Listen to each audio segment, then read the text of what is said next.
مولاي صل وسلم دائما أبدا على حبيبك خير الخلق كلهم.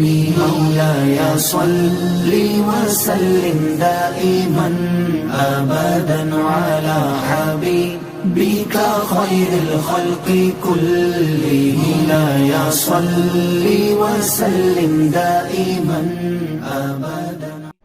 أضللنا كثير من الناس فمن تبعني فإنه مني ومن عصاني فإنك غفور رحيم.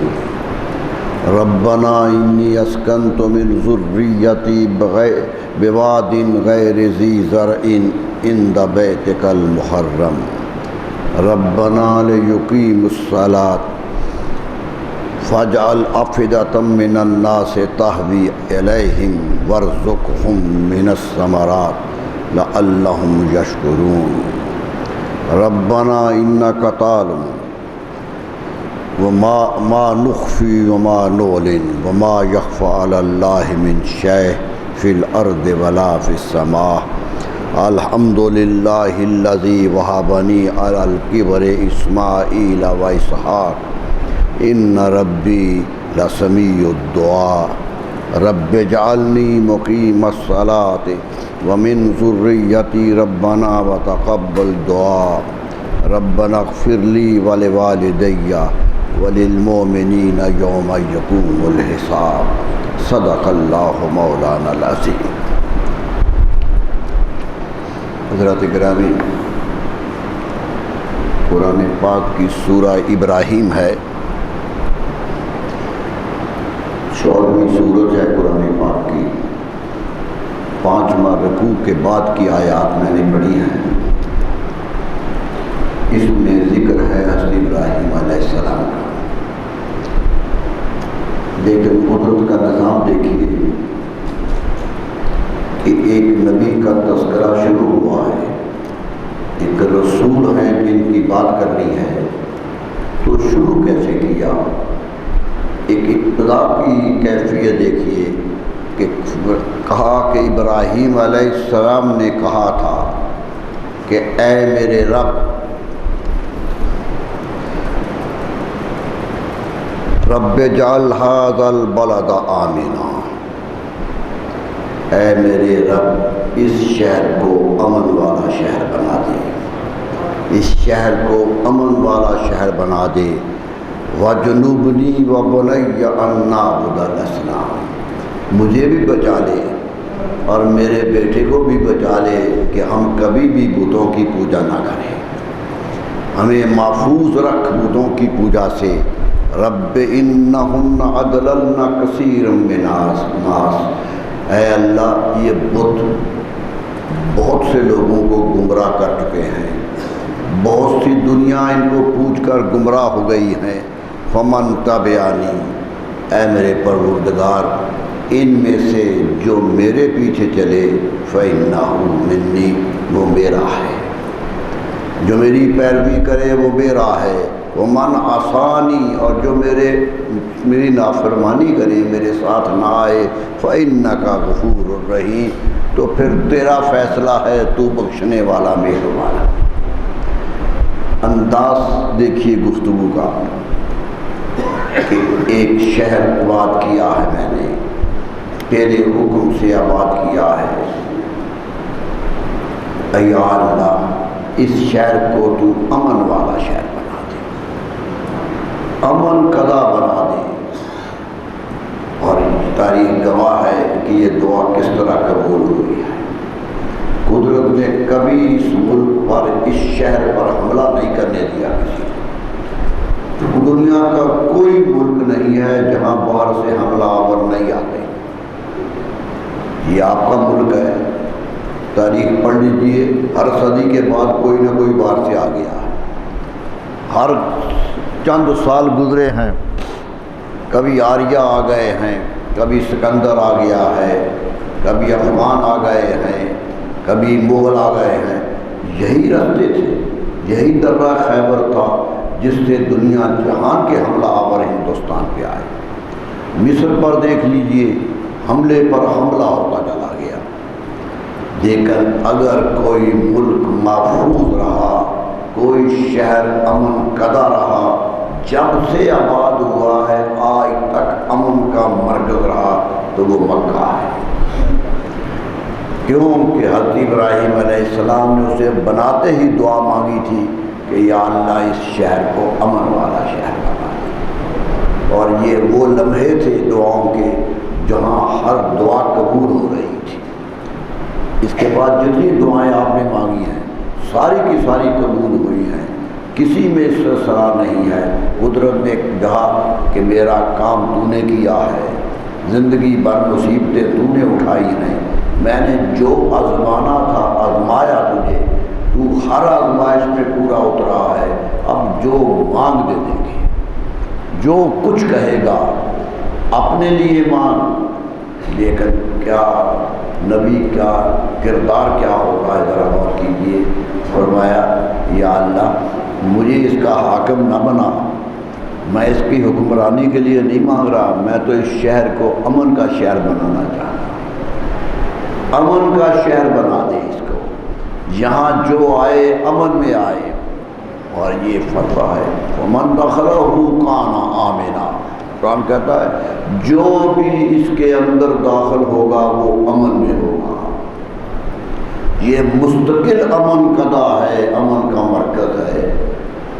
یہاں تک تو علماء نے، تو میں نے ابو بتایا تھا، کچھ علماء تو یہ بھی کہتے ہیں کہ ایک آدمی جرم کر کے اندر چلا جائے تو جب تک اندر ہے سزا نہیں دی جائے گی، باہر نکلے گا تو بات کی جائے گی۔ کیوں کہ قدرت نے اسے امن کا مرکز بنا دیا ہے۔ حضرت ابراہیم علیہ السلام نے کہا اسے امن کا شہر بنا دے۔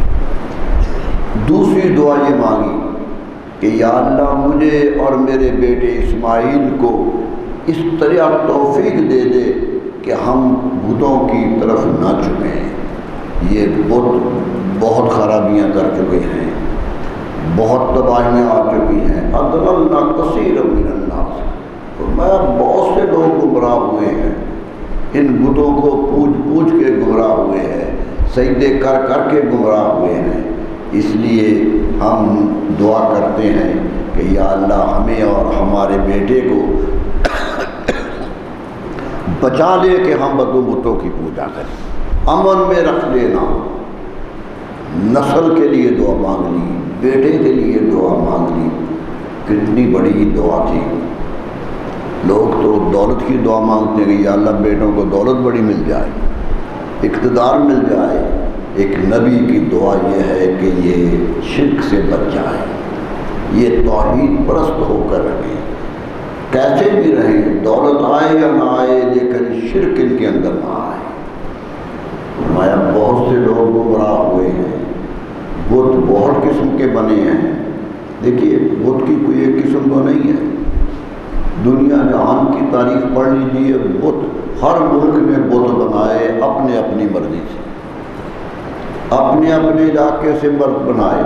یونان جو علم کا مرکز تھا، جو فلسفے کا بانی تھا، منطق اور فلسفے کی ساری شاخیں وہیں سے نکلی ہیں، وہ بھی بت پوجتے تھے، وہ بھی تو اتنے بت بناتے تھے۔ یہ عقل کا بت ہے، یہ عشق کا بت ہے، یہ دولت کا بت ہے، بت ہی بت تھے، پورے علاقے میں یہی پھیلے ہوئے تھے، یہی کیفیت تھی ان کے ہاں۔ ہندوستان کیا تھا؟ ہندوستان کا تو کریا کریا بت گدا تھا، ایک ایک قصبہ بت سے بڑا، اور ہر ایک اپنا بت تھا۔ چند بت تو بڑے تھے نا جن کو سب مانتے تھے، باقی اپنے اپنے بہت تھے۔ شمالی ہند میں اور تھا، جنوبی ہند میں اور تھا، دکن میں اور تھا، لنکا میں اور تھا۔ یہ بتوں کی اتنی قسمیں بن گئی تھی کہ حیرت ہوتی ہے۔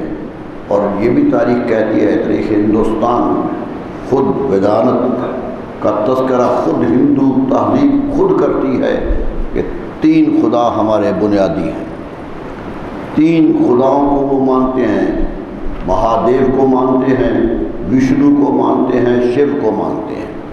3 خدا پورے ہندوستان کے ہر ہندو کا خدا۔ اس کے علاوہ بہت ہیں، لیکن یہ تینوں سب کے ہیں۔ بڑا خدا مہادیو ہے، پیدا کرنے والا خدا وشنو ہے، موت دینے والا خدا شیو ہے۔ اس لیے ہندو شیو سے بہت ڈرتا ہے، کیونکہ ایک تو پیدا کرتا نا، دولت دینے والا وشنو، رحمت دینے والا وشنو، بیمار ہو جائے صحت دینے والا وشنو، وہ تو اچھا ہی کام کرتا ہے۔ شیو ہمیشہ خرابیاں کرتا ہے۔ اس لیے دنیا میں ہندوستان گھوم جائیے، دنیا ہندوستان میں 90 سے زیادہ 95% تک جو مندر ہیں ان میں شیو پوجا جا رہا ہے، وشنو نہیں پوجا جا رہا۔ وہ تو کہتا ہے جی اس نے تو کوئی اچھا ہی کام کرنا ہے نا، جو برا کام کرے اسے ڈرو، ڈرو اس سے، سجدے اسے کرو جو برائی کر سکتا ہے، موت دے سکتا ہے، بیماری دے سکتا ہے، تنگ دستی دے سکتا ہے۔ شیو کا مندر، سری سومناتھ کا مندر جو محمود غزنوی نے گرایا تھا وہ شیو کا مندر تھا۔ وہاں جو بت پڑا تھا وہ شیو کا بت تھا، اس کی شکل ہی اور ہے، اس کی کیفیت بھی اور ہے۔ پورا ہندوستان انہی پہ گھوم رہا ہے۔ کہتے ہیں مہادیو، مہادیو کو نہیں پوجا جا رہا، صرف مانتے ہیں، پوجتے نہیں ہیں۔ کہتے ہیں اس نے دنیا چلائی ہے، خالق ہے یہ دنیا کا، دنیا پیدا اس نے کی ہے، جب پیدا کر لی ہے تو پھر ایورسٹ کی چوٹی پہ سو گیا ہے، آج تک سو رہا ہے، سویا ہوا۔ قرآن کہتا ہے لا تاخذہ سنۃ ولا نوم، ارے اس خدا کو مانو جسے اونگ بھی نہیں آتی، نیند بھی نہیں آتی۔ ان کا خدا مہادیو سب سے بڑا خدا ہے، آج بھی وہ مانتے ہیں، لیکن ایورسٹ کی چوٹی پہ سویا ہوا۔ لوگ ایورسٹ پہ چڑھ گئے، جب 2 آدمی ایورسٹ کی چوٹی عبور کر گئے تھے تو انہوں نے اعلان کیا تھا کہ ہمیں تو مہادیو ملا نہیں ہے۔ کہتے تھے یہاں سویا ہوا، یہاں تو کوئی بھی نہیں ہے۔ تو ہندو پریشان ہو گیا تھا کہ یہ عقیدہ کیا تھا؟ وہ محرک تھا، سب سے بڑا تھا، لیکن نہ اسے پوجا جا رہا ہے نہ وشنو پوجا جا رہا ہے، کیونکہ وہ بھلائی کا خدا ہے ان کے نزدیک، اور برائی کا خدا شیو سارے ہندوستان میں پوجا جا رہا ہے۔ 3 خداؤں کا تصور یہاں رہا، یہی تصور زرتشت کے ہاں رہا۔ ان کے ہاں بھی آہرمن اور یزدا، یزدا اچھائی کا بت تھا، آہرمن برائی کا بت تھا۔ یزدا و آہرمن تاریخ کا حصہ بن گئے، وہ بھی مانتے رہے۔ میرے دوستو، قرآن کہتا ہے کہ یاد رکھو ہمارا رب وہ ہے کہ الخیر والشر من اللہ تعالی، خیر ہو یا شر ہو اللہ ہی کی طرف سے، کوئی دو نہیں ہے۔ تکلیف بھی آتی ہے تو اسی رب سے آتی ہے، خوشی بھی آتی ہے تو اسی رب کی وجہ سے آتی ہے۔ ہاں تکلیف کا باعث تم بنتے ہو کہ تمہارا کردار ایسا ہو جاتا ہے کہ اللہ اس کے بدلے میں تکلیف دے دیتا ہے۔ تو ہمارا تصور ایک ایک مذہب کو دیکھتے جائیے کس طرح ابراہیم علیہ السلام جب دنیا میں آئے تھے تو پورا بابل پوج رہا تھا۔ بابل کی نینوا کی تہذیب اس قدر بدل چکی تھی، اس قدر تہذیب، پڑھیے اس کے حالات کو تو حیرت ہوتی ہے۔ کوئی تاروں کو پوج رہا ہے، کوئی ایک تارے کو پوج رہا ہے، کوئی صبح کے تارے کو پوج رہا ہے، کوئی دمدار ستارہ پوج رہا ہے، اور جو اس سے آگے بڑھا ہے وہ چاند پوج رہا ہے، اور جو اس سے بھی آگے بڑھا ہے وہ سورج پوج رہا ہے۔ یہی خدا تھے سارے کے سارے۔ حضرت ابراہیم علیہ السلام ایسے ماحول میں آئے تھے جب بت بن رہے تھے، ارے گھر میں دوسروں کے نے کیا بنانے ہیں، ان کے گھر میں بن رہے تھے۔ قرآن نے ان کے چچا کا ذکر کیا آزر کا کہ وہ خود بت بنا کے بیچتا تھا۔ حضرت ابراہیم علیہ السلام سے کہنے لگا بچہ جوان ہو گئے ہو، میرا کاروبار بت بنا کے بیچنا ہے، تم بھی بت بنایا کرو اور بیچا کرو۔ تو کہنے لگے یار میرے باپ بتاؤ تو صحیح کہ یہ فائدہ بھی دیتے ہیں یا نقصان دیتے ہیں یا نہیں دیتے؟ بنانے تو ہم نے گھر بیٹھ کر، ان سے نفع کیا ملے گا، ان سے نقصان کیا ہوگا؟ کیا یہ بولتے بھی ہیں یا نہیں بولتے؟ جب کچھ بھی نہیں ہے، تم نے جیسا چاہا بنا دیا ہے، تو اس کے بنانے والے تو تم ہو، یہ تمہارے بنانے والے کب سے بن گئے؟ یہ نبوت بول رہی تھی، ایسے ماحول میں بول رہی تھی کہ جس ماحول میں بولنا بھی مشکل کام تھا۔ کہاں نہیں بولتا ہے یا بٹ لا تعبد الشیطان، یہ جرت ایک نبی کر سکتا ہے کہ اے میرے باپ شیطان کو پوجو نہیں، یہ شیطان ہے جس کو تم پوج رہے ہو۔ جرت سے کہا۔ ایک جوان بچہ گھر میں گھر والوں کو یہ کہہ دے جنہوں نے پالا ہے کہ تم شیطان کو پوج رہے ہو تو بتاؤ کیا ہوگا؟ یہاں تو اختلاف رائے سے آگ ہو جاتا ہے بچہ۔ بہت سختیاں کی، بہت کچھ کیا۔ ابراہیم علیہ السلام نے کہا یہ نہیں، خدا نہیں ہے، یہ تمہیں گمراہ کر رہے ہیں، بدلو۔ جب نہ مانا تو کہا انی ذاہب الی ربی، میں گھر چھوڑ کے جا رہا ہوں، میں گھر میں رہنا قبول نہیں کرتا، میں چلا جاؤں گا، اللہ میرا رہنمائی کرے گا جہاں جانا ہے۔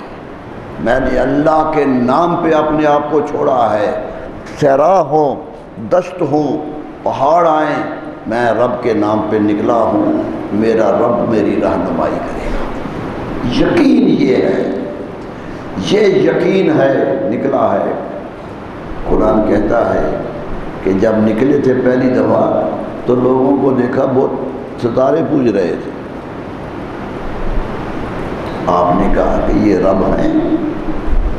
یہاں ایک بات کہہ دوں، ہمارے مترجمین ترجمہ کرتے کہتے ہیں قرآن کا جملہ یہ ہے وَلَمَّا رَأَىٰ كَوْكَبًا قَالَ هَٰذَا رَبِّي، جب ستارہ دیکھا تو کہا یہ رب ہے۔ لوگوں نے کہا جی رب کہہ دیا تھا، نعوذ باللہ شرک ہو گیا تھا، رب کہہ دیا تھا۔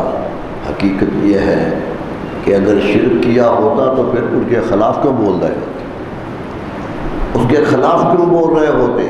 یاد رکھیے ہمارے اہل سنت کا ایمان ہے نبی کبھی بھی غلطی نہیں کرتا،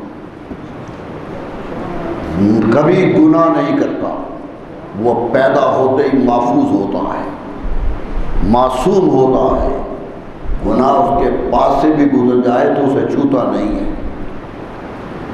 یہ بات نہیں کہ آپ نے کہا تھا کہ یہ میرا رب ہے، یہ استفہام ہے کہ لوگوں بتاؤ یہ رب ہے۔ فَلَمَّا أَفَلَا، قرآن کہتا جب غروب نے کہا قَالَ لَا أُحِبُّ الْآفِلِينَ، کہنے لگے جو غروب جائے وہ رب کیسے ہوتا؟ یہ تو سمجھا رہے تھے، یہ تو سمجھانے کا انداز ہے۔ آج بھی پڑھیے، منطق کا فلسفہ پڑھیے، فرضیات کی ایک دنیا ہوتی ہے جسے انگریزی میں ہائپوتھیسس کہتے ہیں۔ فرضیات کی دنیا کی ایک چیز فرض کیجیے کہ یہ اس کے برابر ہے اور ثابت کر دیجیے نہیں ہے۔ کوئی چیز فرض کر کے بات شروع کی جاتی ہے، پورا ریاضی کا پورا مضمون ہی فرضیات پہ چلتا ہے۔ یہ فرضیات سمجھانے کے لیے ہوتے ہیں۔ حضرت ابراہیم علیہ السلام نے فرضیات کا استعمال کیا۔ ایک بات اور آپ کو کہہ دوں، ایک علمی سی بات ہے۔ قرآن کہتا فَلَمَّا جَنَّ عَلَيْهِ اللَّيْلُ، آپ سے یہی بات ہے نا، جب ان پر رات چھا گئی۔ یہ جملہ بتا رہا ہے کہ پہلے دن تھا، یہ جملہ بتا رہا ہے کہ دن تھا۔ قرآن کہتا جب رات چھائی تو یہ کام بات شروع کیا، یعنی رات بعد میں آئی تھی، دن میں بات ہو رہی تھی، انتظار کیا رات آنے کا، رات آئی، تارا نکلا تو پھر یہ بات کی، پھر کہا کہ یہ رب نہیں ہو سکتا، پھر چاند نکلا تو کہا نہیں ہو سکتا، غروب ہو گیا ہے، اور پھر جب دن چڑھ گیا تو سورج کو دیکھا، کہا یہ تو بڑا ہے نا، سب سے یہ تو بڑا ہے نا، فرمایا میں اس کو بھی نہیں مانتا، یہ فلما افلت، جب غروب ہو گیا تو کہا نہیں یہ بھی نہیں۔ ترتیب سے آئے۔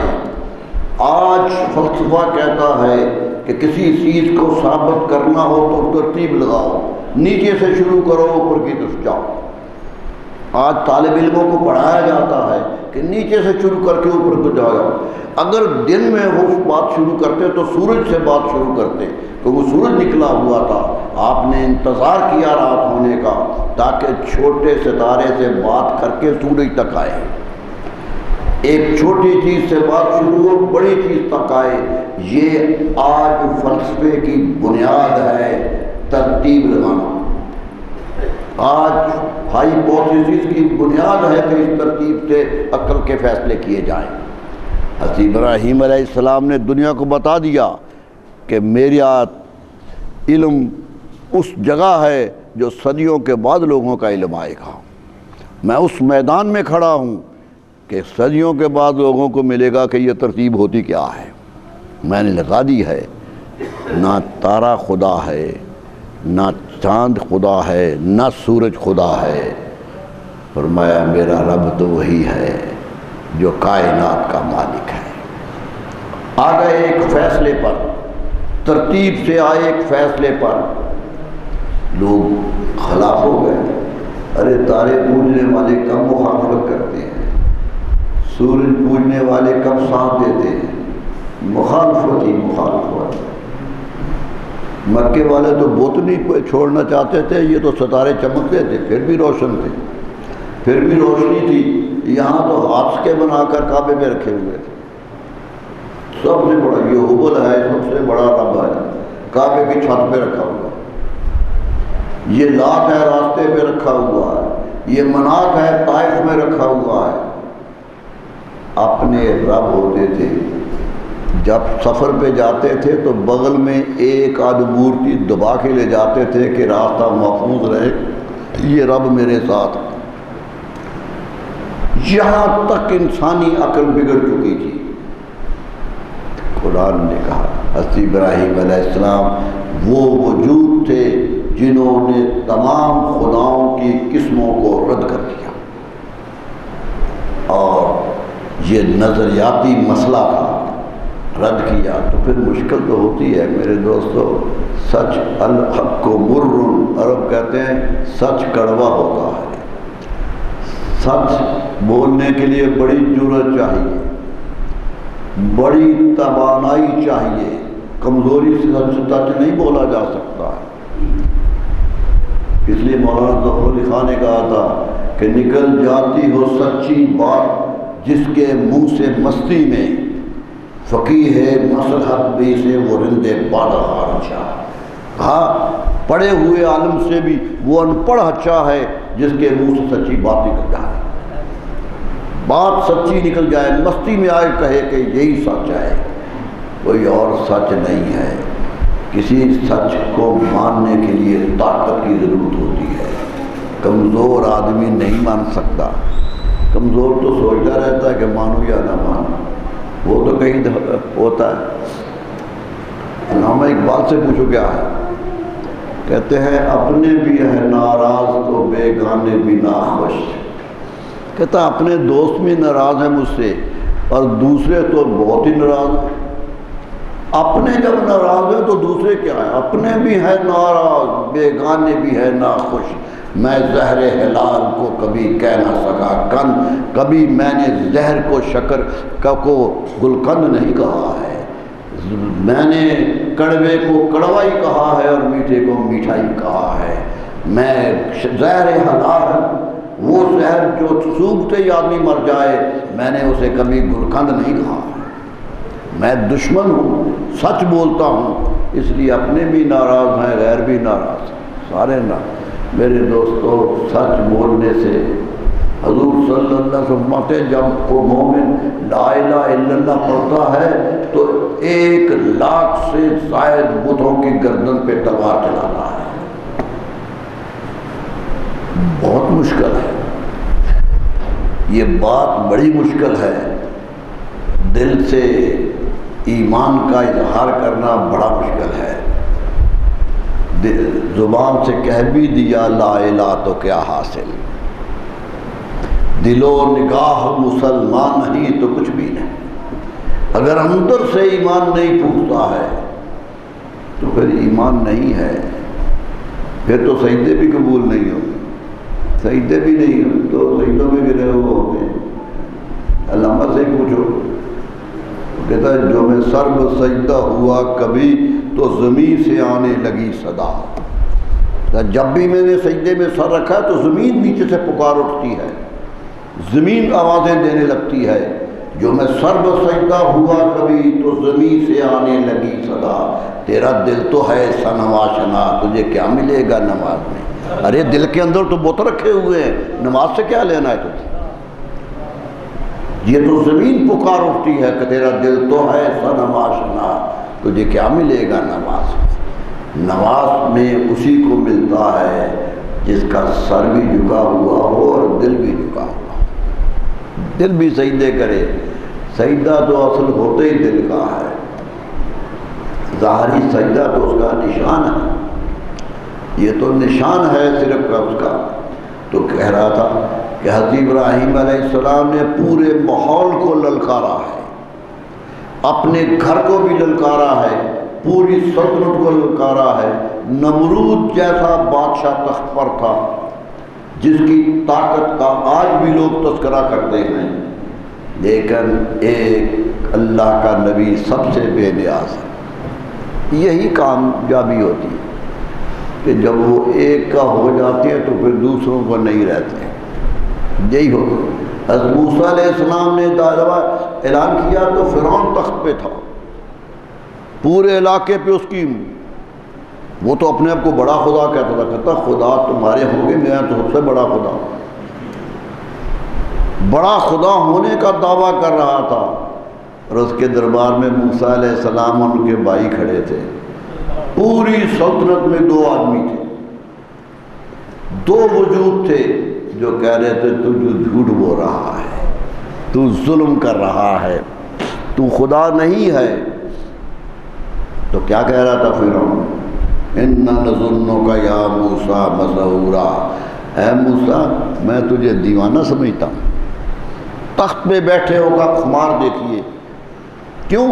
تو کہتا ہے ایک آدمی جس کے نہ فوج ہے، نہ لشکر ہے، نہ اسلحہ ہے، اور میرے جیسے طاقت کے سامنے کھڑا ہے اور کہتا تو غلط کہہ رہا ہے. یہ عقل مندی کا تقاضا کیسے ہو سکتا ہے؟ ایک عقل مند آدمی ایسے کیسے کر سکتا ہے؟ مسحور کہا، سحر زدہ ہے تو، تجھ پر جادو ہو گیا ہے، تو دیوانہ مجنون ہو گیا ہے. لیکن بتا دیا کہ یاد رکھو اللہ کے نام پہ جو جیتے ہیں کائنات ان کے لیے پھر جیگا کرتی ہے. جن کا سر وہاں جھک جاتا ہے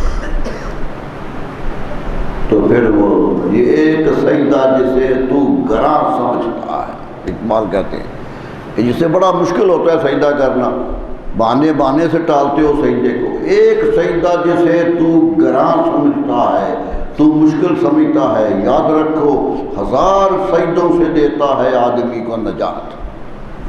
سارے سجدے ٹوٹ جاتے ہیں، اقتدار کے سامنے سجدہ چھوٹ جاتا ہے، دولت کے سامنے سجدہ چھوٹ جاتا ہے، جتنے سجدہ گاہ ہیں دنیا کی سب سے انکار ہو جاتا ہے. ایک سجدہ سب سے بے نیاز کر دیتا ہے، سارے سجدے توڑ دیتا ہے.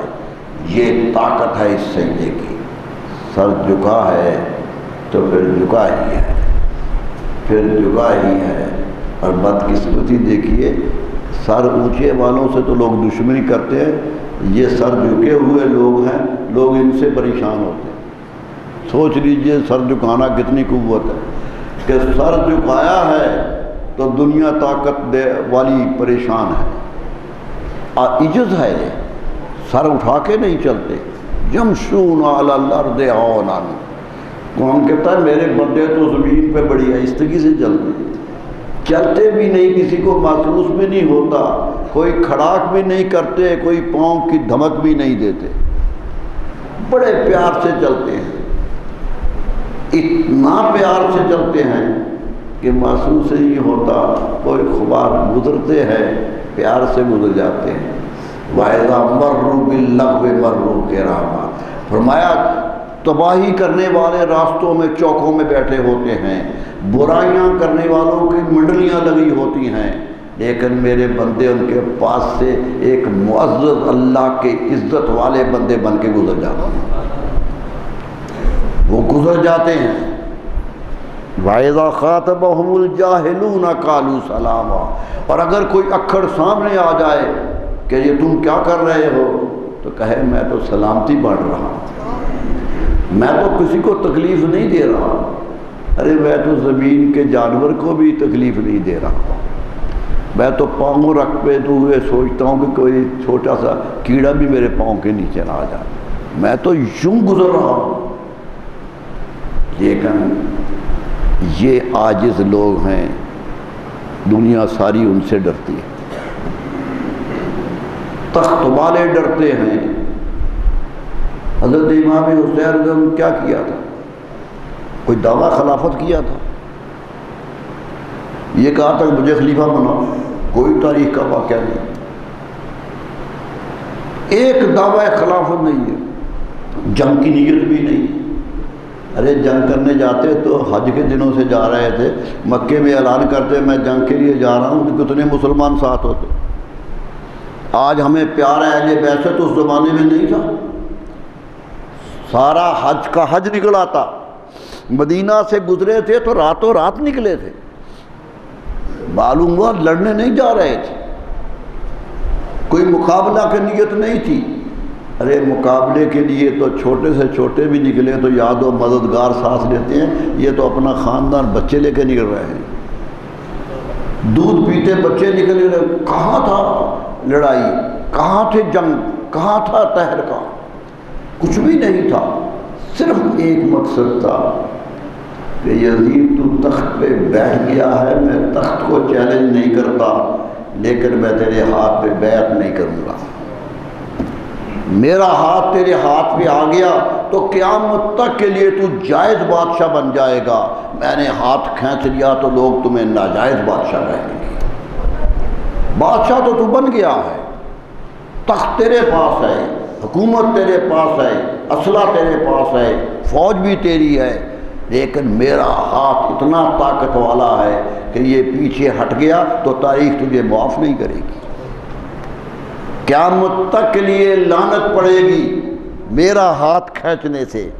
اگر میں نے ہاتھ رکھ دیا تو لوگ تجھے معزز سمجھیں گے۔ ایک ہاتھ، دس سر داد نہ داد دست در دست یزید، سر دے دیا مگر ہاتھ نہیں دیا، یزید پر ہاتھ نہیں رکھا۔ کیوں؟ یزید چاہتا یہ تھا کہ یہ بیعت کر لے تاکہ میں کہوں میں جائز حکمران ہوں۔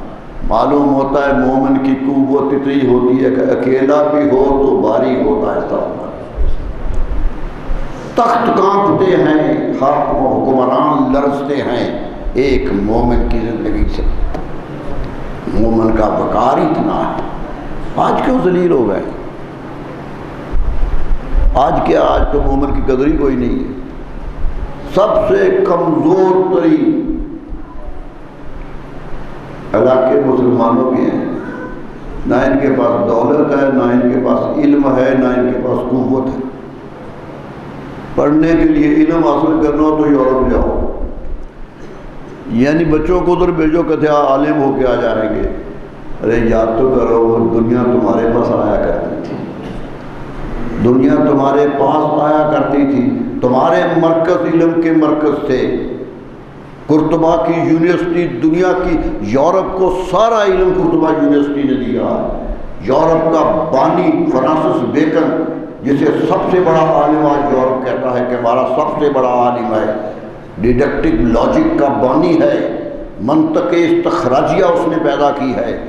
آج یورپ فخر سے اس کا نام پیش کرتا ہے، فرانسس بیکن۔ لیکن تاریخ ہنستی ہے کہ ارے تمہارا سب سے بڑا عالم بھی تو قرطبہ یونیورسٹی کا ایک طالب علم تھا، مسلمان یونیورسٹی کا ایک طالب تو وہاں سے پڑھ کے آیا۔ ایک زمانہ تھا وہ ادھر آتے تھے، یہ تو ہٹی، ایک پروفیسر کا نام ہے ہٹی، فلپ کے ہٹی، امریکن لبنانی ہے لیکن امریکہ میں آباد ہے، اس نے عرب ہے، خالص عربی، مادری زبان عربی ہے اس کی، کیونکہ لبنان کا رہنے والا ہے۔ اس نے ہسٹری آف دی عرب، عربوں کی تاریخ کی بہت معتبر کتاب لکھی ہے، آج ہر طالب علم پڑھتا ہے، ہر جگہ چھپتی ہے کتاب لکھتی ہے۔ وہ پاکستان آیا تھا 58 سال 1958 میں پاکستان آیا تھا، بوڑھا ہو گیا تھا، لوگ ملنے گئے، پورا یونیورسٹیوں کے استاد دوڑے گئے کہ فلپ کے ہٹی پاکستان آیا ہے، کیونکہ اس کی کتابیں پڑھتے تھے، وہ عربی بولتا تھا، عربی لکھتا تھا، دوڑے گئے، بلایا پنجاب یونیورسٹی میں، کہا کوئی لیکچر دو، تو ایک جملہ کہہ گیا، بوڑھا تھا، کہنے لگا 14 صدیاں گزری ہیں، ہم تمہاری طرف دیکھتے رہے کہ تمہارے پاس سے علم لے لیں، علم تمہارا تھا، ہم خیرات مانگنے آیا کرتے تھے، اب ایک صدی آئی ہے کہ تم ہمارے پاس آنے لگ گئے ہو، لیکن مجھے پھر یقین ہے کہ اگر اٹھو گے تو پھر ہم بھی تمہارے پاس آئیں گے، کیونکہ تاریخ کا فیصلہ یہی ہے، علم یہی ہے۔ میرے دوستو، بدقسمتی ہے ہماری، ذلیل مرد ضعیف۔ ترکی بڑے طاقت والا حکمران تھا، مصطفیٰ کمال پاشا نے بڑی طاقت دکھائی، یقیناً بڑی طاقت دکھائی، لیکن یورپ اسے سک مین آف یورپ کہتا تھا کہ یورپ کے سارے ملکوں کا بیمار ترین ملک جو ہے وہ ترکی ہے، وہ تو سمجھتے نہیں تھے تمہاری طاقت کو۔ میرے دوستو، اس لیے نہیں کہ تم میں طاقت نہیں تھی، اس لیے کہ تمہیں ایمان کی قوت حاصل نہیں تھی۔ ایمان صحرا نشینوں کو تخت دیتا ہے، صحرا میں پھرنے والے بھی تخت پہ بیٹھ جایا کرتے ہیں۔ دہیہ کلبی حضور صلی اللہ علیہ وسلم کے صحابی ہیں، بڑے جوان تھے، کہتے 6 فٹ کا تھا اور چہرہ اتنا سرخ تھا کہ سورج کی روشنی پڑتی تھی تو جھلک آتی تھی، اتنا خوبصورت انسان۔ نبی صلی اللہ علیہ وسلم نے فرمایا دہیہ ادھر آؤ، میرا خط لے کر شام روم کے بادشاہ کے پاس جاؤ۔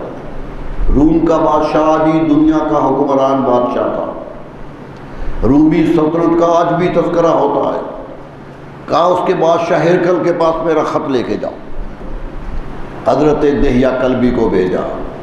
آج بھی لوگ حیران ہیں کہ ان کا انتخاب کیوں کیا نبی صلی اللہ علیہ وسلم۔ فرمایا رومی جوان بڑے ہوتے ہیں اور علم روم میں بڑا ہے، جوان بھی بڑے ہیں، شکل و صورت بھی بڑی ہے، میرا کوئی کمزور صحابی جائے گا تو وہ کمزور سمجھیں گے، انہیں دیکھتے ہی پتہ چل جائے مسلمان یہ ہوتے ہیں۔ طاقت والا بات بھیجا، شکل و صورت والا بھیجا، ہاتھ میں نیزہ دے کے بھیجا کہ جاؤ۔ تخت کے اندر گئے، قالین بچھے ہوئے تھے، بادشاہ دور تخت پہ بیٹھا ہوا تھا، یہ نیزہ یوں ٹیکتے ٹیکتے جا رہے تھے، کہتے ہیں قالین میں سوراخ ہو رہے تھے، کسی نے بڑھ کے کہا کہ نیزہ اوپر اٹھا لو، قالین خراب ہو رہے ہیں۔ کہا یہ نیزہ میرے رسول نے میرے ہاتھ میں دیا تھا، انہوں نے ہاتھ میں دیا تھا، دہیہ کلبی کی جرت نہیں ہے کسے اٹھا لے، یہ اسی طرح جائے گا۔ اسی طرح تخت پہ گئے، بادشاہ نے آگے بڑھ کے استقبال کیا، کتنا جوان آ گیا ہے، اتنا جوان آ گیا ہے، پتہ کیا کون تھا، اور بات لمبی ہے، بخاری کی پوری حدیث ہے اس پر، لیکن آخر پہ جملہ کہا کہ اے میرے پادریوں، اے عیسائی مذہب کے عالموں، سن لو، یہ جو پیغام لے کے یہ جوان آیا ہے، یہ پیغام بہت بڑا پیغام ہے، اور میں تمہیں بتا رہا ہوں کہ اس تخت پر بھی ان کے قدم آئیں گے۔ طاقت یہ ہوتی ہے، طاقت یہ ہوتی ہے، دکھا کے نکلتی ہے۔ کیا ہمارے سفیر بھی ایسے قوت والے ہوتے ہیں؟ ہمارا تو چچا کا بیٹا ہو تو سفیر ہے، یورپ میں سعودی عرب میں سفیر بھیج دیتے ہیں جسے عربی نہیں آتی، عجیب بات ہے۔ حضور صلی اللہ علیہ وسلم نے سفیر بھیجے تھے، علامہ طبری روایت کرتے ہیں 6 ہجری کے بعد، آپ جانتے ہیں صلح حدیبیہ ہو گئی تھی 6 ہجری میں، صلح حدیبیہ مکے والوں سے فرصت مل گئی تھی تو آپ نے خط لکھے بادشاہوں کو کہ اسلم تسلم، میں تمہیں اسلام کی دعوت دیتا ہوں، آ جاؤ مسلمان ہو جاؤ، امن میں آ جاؤ گے۔ یہ سب کو لکھا، رسول اکرم کے خط ہیں، کبھی شوق ہو تو پڑھیے خط، سارے خط موجود ہیں، کوئی مٹا نہیں۔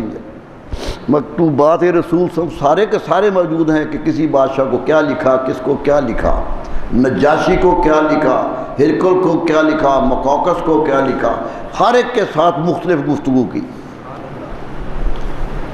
6 سفیر ایک ہی دن میں مدینہ منورہ کی مسجد نبوی سے روانہ کیے کہ جاؤ 6 ملکوں کی طرف۔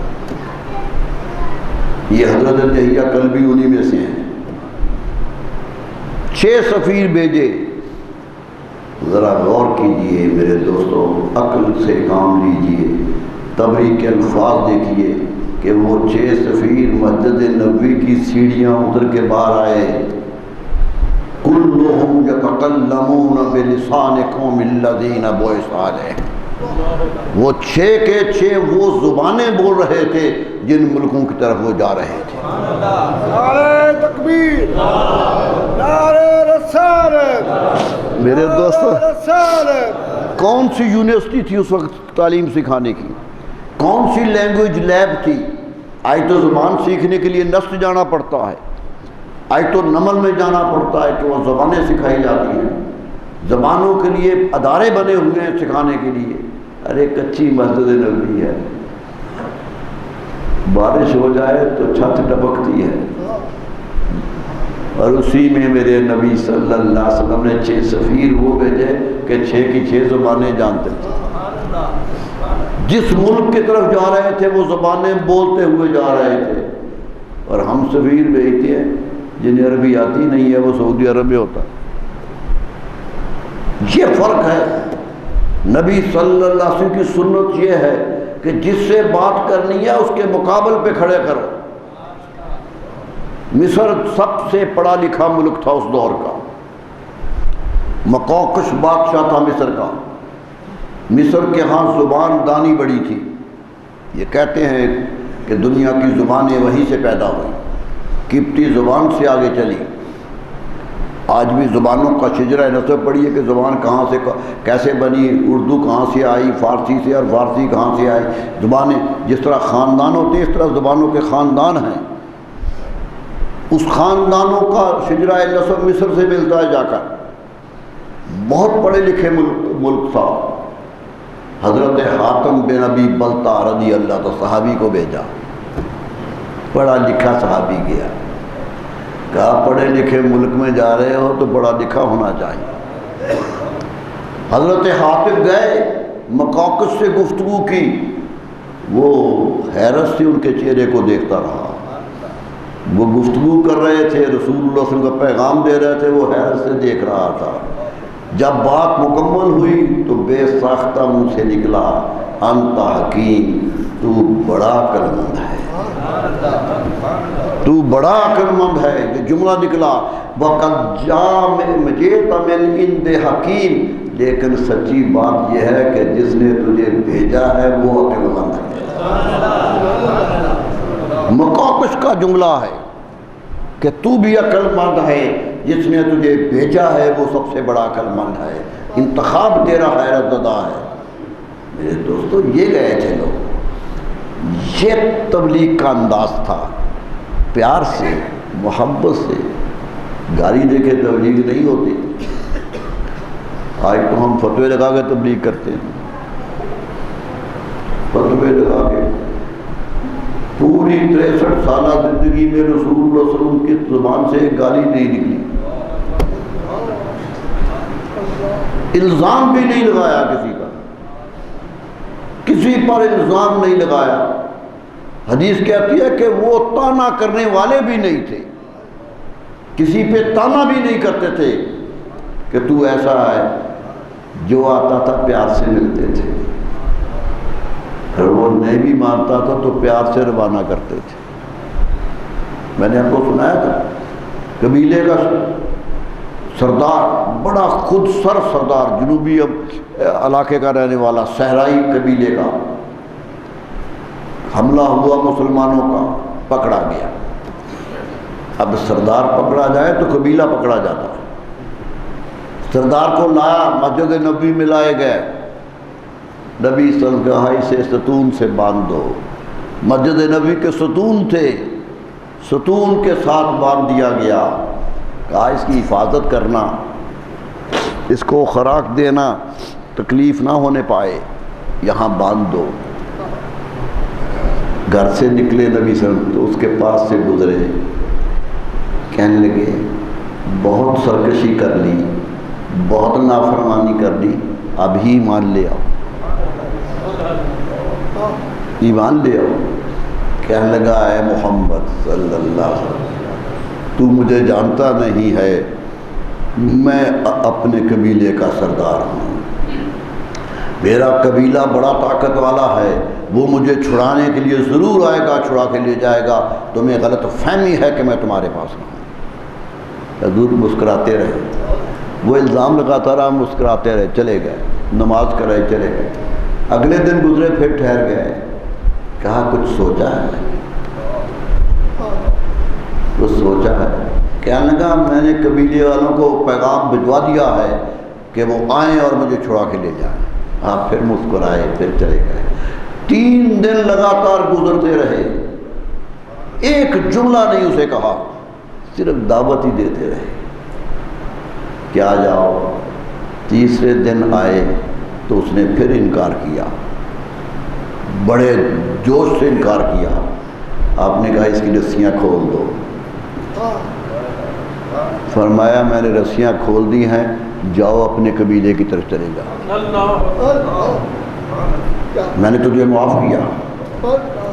نافرمانی کر رہا ہے دربار رسالت میں، فخر و غرور کا اظہار کر رہا ہے، آپ نے کہا جاؤ میں نے معاف کیا۔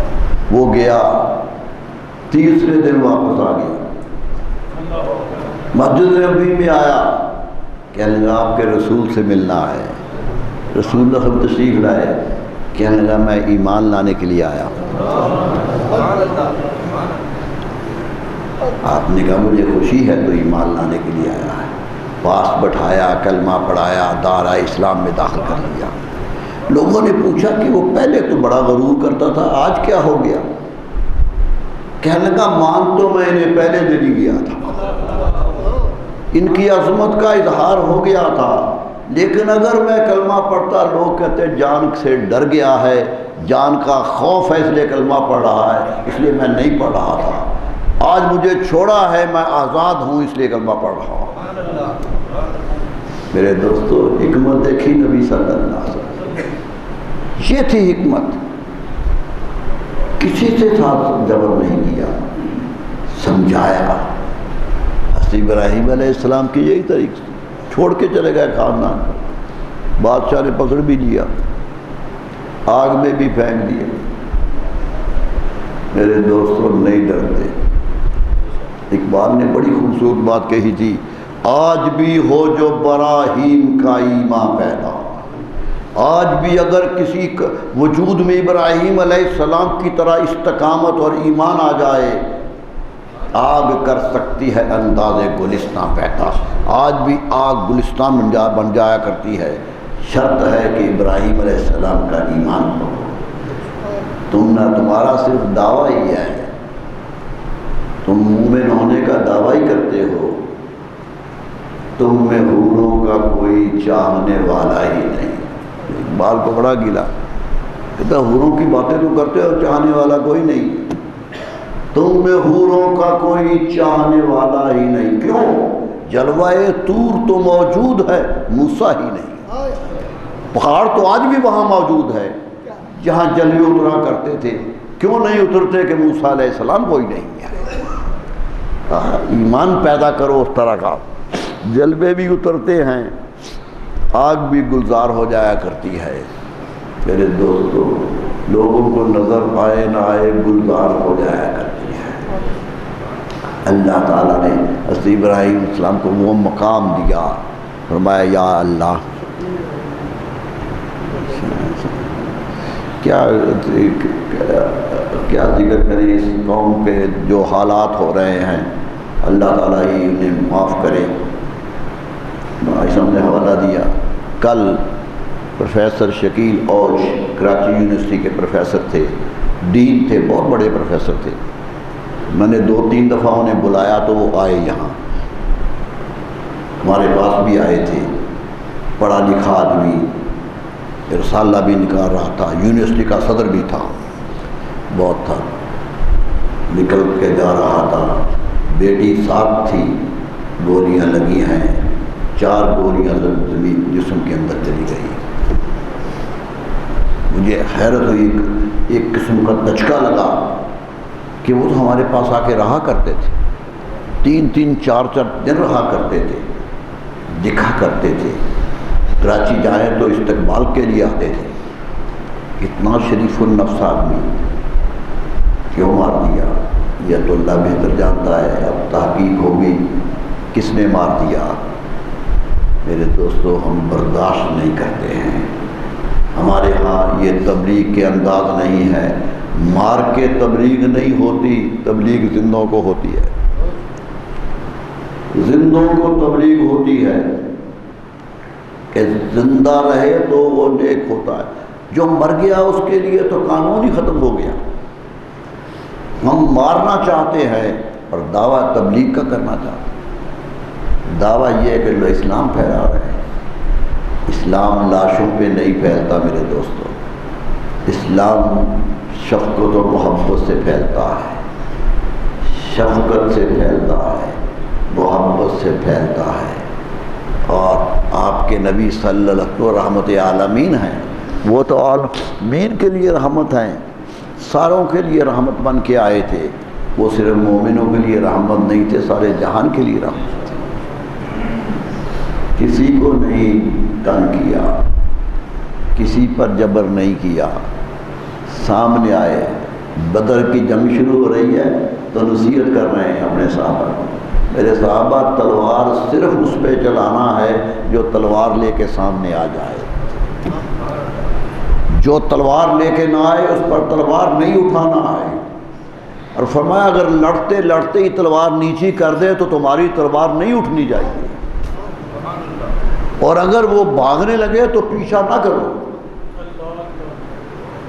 کیونکہ ہمارا مقصود قتل کرنا نہیں ہے، مارنا ہمارا مقصود، ہم تو زندگی بانٹنے آئے، زندگیاں دینے آئے، ہم تو وہ زندگی دینے آئے کہ یہ زندگی نہ بھی رہے گی تو زندگی رہے گی، تو ہم نے تو زندگی دینی ہے، ہم موت کے سوداگر نہیں ہیں۔ لیکن امت کا حال کیا ہو، سختی ہے، فوراً یہ ہو گیا، فوراً یہ ہو گیا۔ امام ابو حنیفہ علیہ رحم فرماتے 100 نشانیاں کسی عالمی میں دیکھو، 100 خصلتیں دیکھو، 99 خصلتیں کفر کی ہو جائیں، ایک خصلت اسلام کی ہو تو پھر بھی فتویٰ کفر نہ دو۔ امام ابو حنیفہ کا فتویٰ ہے، پھر بھی فتویٰ کفر نہ دو، کیوں کہ پتہ نہیں وہ ایک کتنی باری ہو جائے گی۔ ہمارے ہاں تو گالی نہیں دیتے، فتویٰ دے دیتے، رسول اللہ صلی اللہ علیہ وسلم تو گالی بھی نہیں دیتے تھے، تان بھی نہیں کرتے تھے کسی پہ کہ نہیں، ماں باپ کی عزت کرتے تھے، کسی کا باپ آ جائے تو محبت سے ملتے تھے۔ میرے دوستو، پیار کیا ہے، پیار بانٹا ہے، محبت کی ہے، یہ دین محبت ہے اور محبت کا درس دیتا ہے۔ نامعلوم کیا ہو گیا ہے کہ پے در پے قتل ہو رہے، کبھی ادھر سے مارا گیا، کبھی ادھر سے مارا گیا، کبھی ادھر مارا گیا۔ میں تو صاف کہتا ہوں کہ ہمارا مارا جائے تو وہ بھی جرم ہے، دوسروں کا مارا جائے تو وہ بھی جرم ہے۔ قتل تو اسلام میں ہے ہی نہیں ہے، اختلاف رائے اپنی جگہ، قتل کا کون سا موقع ہے؟ کس لیے؟ اگر قتل کرنا ہوتا تو آپ سے زیادہ جانفار حضرت بلال تھے، حضرت ابو بکر سے زیادہ وفاداری کس کی ہے؟ حضرت فاروق اعظم سے بڑا دلیر کون ہے؟ 13 سال مکے میں ظلم سہا ہے، ایک قتل نہیں ہوا۔ کہتے حضرت بلال کو کہ ابو جان مجھے تنگ کرتا ہے، جاؤ مار کے آ جاؤ، تو وہ منع مارتے، وہ جان پہ کھیل جاتے، وہ مار کے آتے۔ ایک کافر آپ کو پکڑ لیا نبی صلی اللہ علیہ وسلم، روایت آتی ہے کہ پکڑ لیا، دھکے دینے لگے، کوئی ادھر سے کوئی ادھر سے، پکڑ لیا، گلے میں پٹکا ڈال دیا، کھینچا زور سے، نشان پڑ گیا گلے پر، حدیث کہہ رہی ہے نشان پڑ گئے۔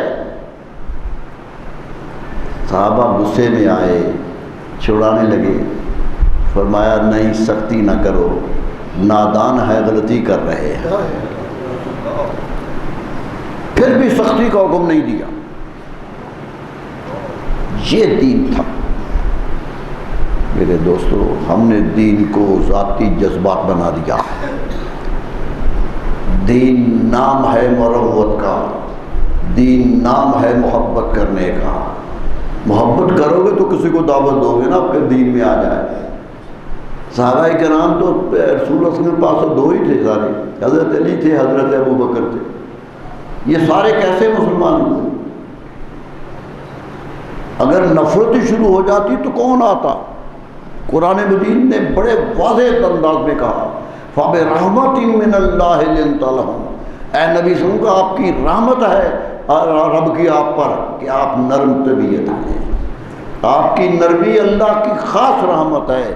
وَلَا كُنْتَ فَظًّا غَلِيظَ الْقَلْبِ لَانفَضُّوا مِنْ حَوْلِكَ، اور اگر آپ سخت طبیعت ہوتے، دل آپ کا کرخت ہوتا تو یہ لوگ بھاگ گئے ہوتے۔ یہ تو محبت کے بندے ہوئے آ رہے ہیں، یہ تو محبت کا ادارے میں آ رہے ہیں۔ پیار کرو ان سے، محبت کرو دنیا سے، دشمنوں سے بھی دشمنی نہیں کرتا اسلام، فقط ان سے لڑو جو لوگ تم سے جنگ کرتے ہیں۔ یہ حکم تھا کہ جو مارنے آ جائے بچاؤ کرو، دفاعی جنگ لڑو،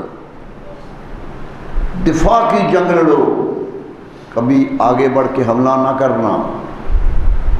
کوئی جنگ حضور صلی اللہ علیہ وسلم کے زمانے میں 100 جنگیں ہوئی ہیں، ایک جنگ بتائیے کہ رسول اللہ صلی اللہ علیہ وسلم چپکے سے کسی قبیلے پہ جا پڑے،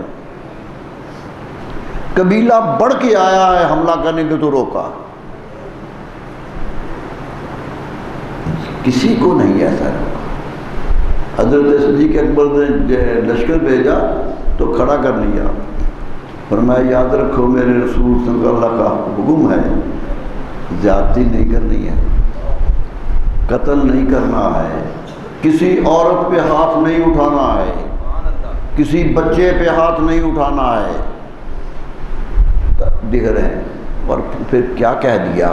فرمایا دشمن کے علاقے میں جاؤ تو کوئی پھلدار درخت بھی نہیں کاٹنا ہے، کیونکہ یہ کھانے کا سامان ہے، ان کو فصلیں نہیں اجاڑنی ہے۔ یہ تھا پیغام، ان کے جانور کھینچ کے نہیں لانے ہیں۔ پڑھیے نصیحتیں کیا تھیں۔ حضور صلی اللہ علیہ وسلم جنگ پہ جاتے ہوئے لشکر کو نصیحت کرتے تھے، یسروا ولا تعسروا، جانے لگے ہو تو کشائش پیدا کرنی ہے، تنگیاں پیدا نہیں کرنی ہے۔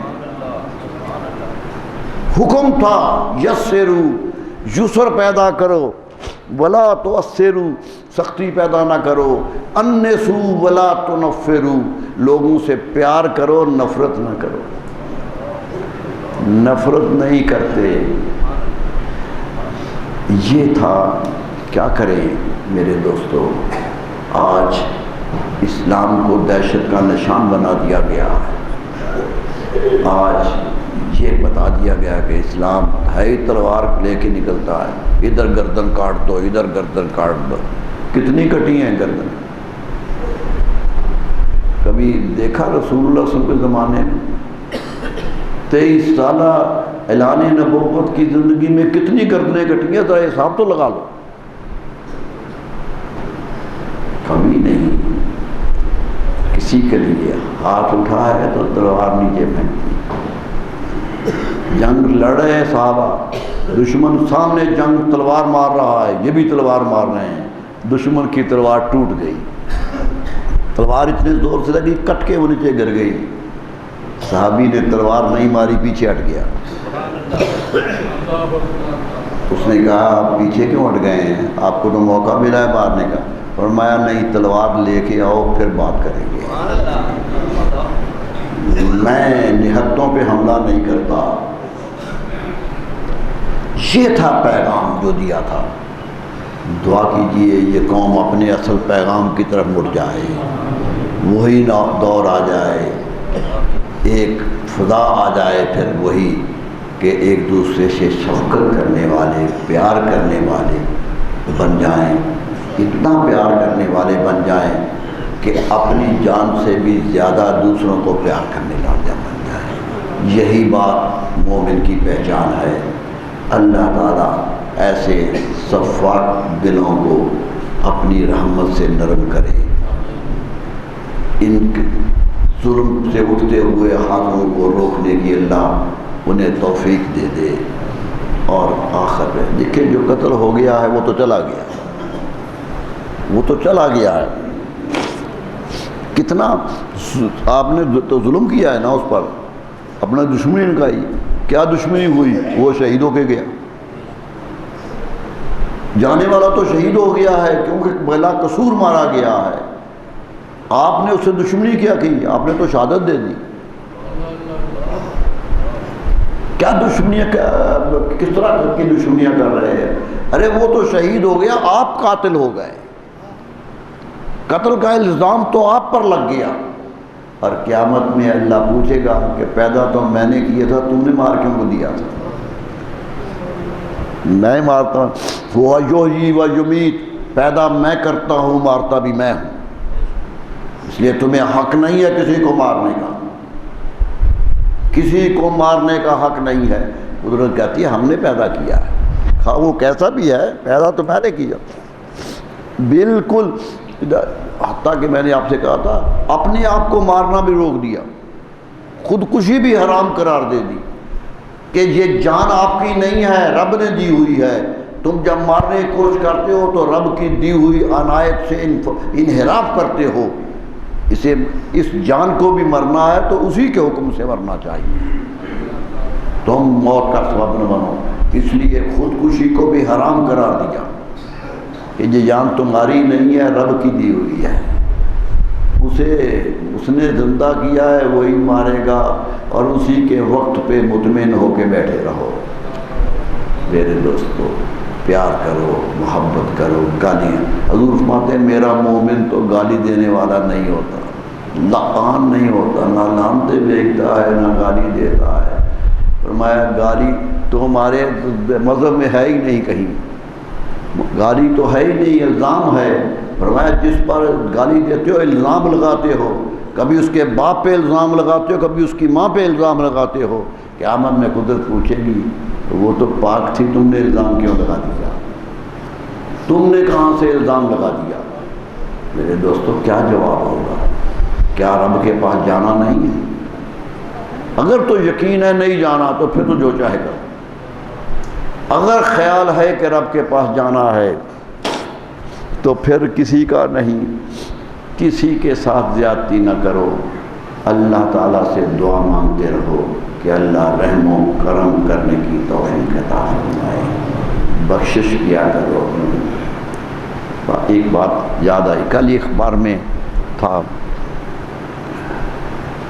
حضرت فاروق اعظم کے زمانے میں ایک آدمی دوسرے سے الجھ گیا، ہوتا اختلاف ہو گیا، اس نے اس کو پتھر مارا زور سے، ارادہ نہیں تھا مارنے کا، پتھر زور سے لگا، وہ مر گیا۔ مقدمہ نبی حضرت عمر فاروق کی عدالت میں آیا، آپ نے سنا، وہ جو مر گیا اس کے 2 بیٹے تھے، وہ دونوں بیٹے مقدمہ لے کے آئے کہ حضور میرے باپ کو انہوں نے مار دیا ہے۔ اس نے کہا جی نیت تو نہیں تھی، لیکن میں اعتراف کرتا ہوں کہ یہ مر گیا ہے اور میری وجہ سے مر گیا، میں انکار نہیں کرتا۔ یہ جرت ہوتی تھی مومن میں، غلطی ہو تو اعتراف کرتے تھے۔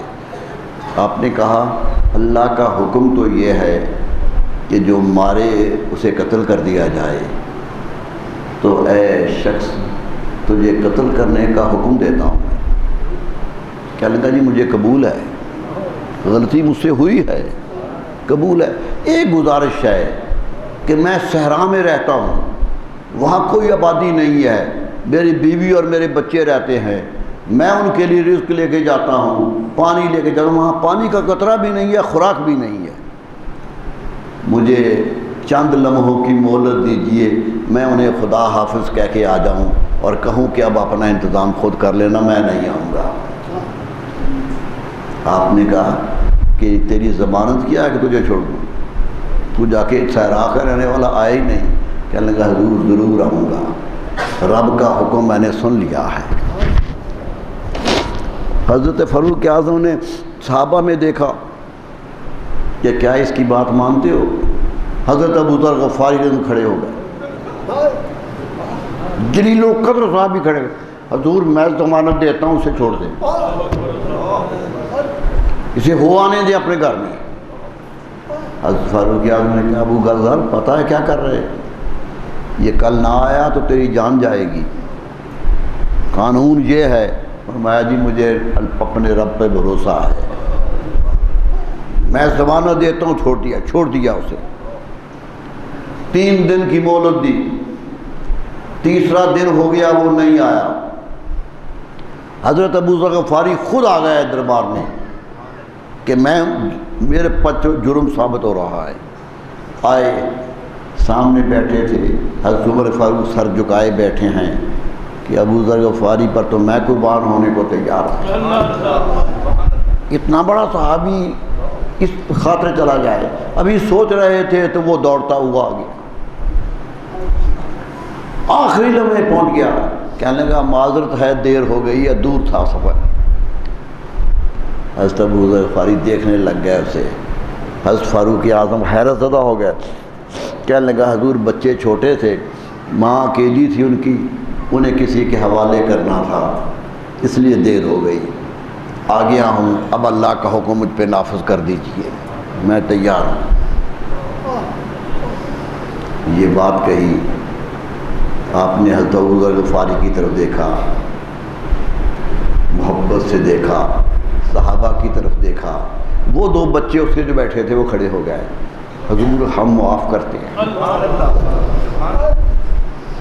اتنا وفادار آدمی، اتنا رب کا حکم ماننے والا، ہم معاف کرتے ہیں۔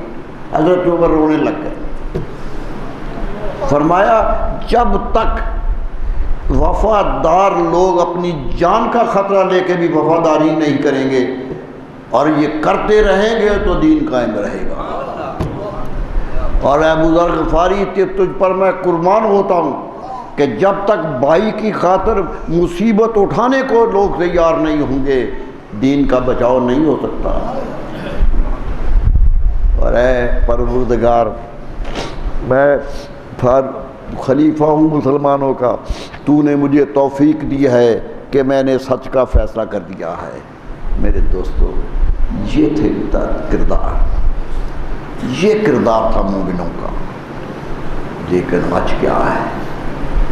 آج سوائے ظلم و ستم کے کچھ نہیں ہے۔ دعا مانگا کیجئے اللہ ظلم سے بچائے، اللہ تعالیٰ خیریت سے رکھے۔ موت کے سوداگر اتنے پھر رہے ہیں کہ کوئی بچاؤ کے ساتھ بھی محفوظ نہیں ہے، کوئی محفوظ نہیں ہے کہ کہاں سے موت کس طرف سے آ رہی ہے۔ اللہ کرے کہ وہ پروردگار پناہ دینے والا ہے، دنیا کی کوئی طاقت پناہ دینے والی نہیں ہے۔ لوگ تو انکار کر دیا کرتے تھے، محافظ کھڑے ہوتے تھے، کہتے چلے جاؤ، جا کے آرام سے سو جاؤ، تم سے بڑا محافظ میرا موجود ہے۔ اس محافظ پہ اعتماد کرو، اس پروردگار کی رحمتوں پہ اعتماد کرو۔ اللہ تعالی ہمیں اس کی رحمتوں میں حصہ دار رہنے کی توفیق عطا فرمائے۔ اللہ تعالی سب پہ کرم کرے۔ وآخر دعوانا الحمدللہ رب العالمین۔ مولاي صل وسلم دائما أبدا على حبيبك بك خير الخلق كلهم مولاي صل وسلم دائما أبدا على حبيبك خير الخلق كلهم مولاي صل وسلم دائما أبدا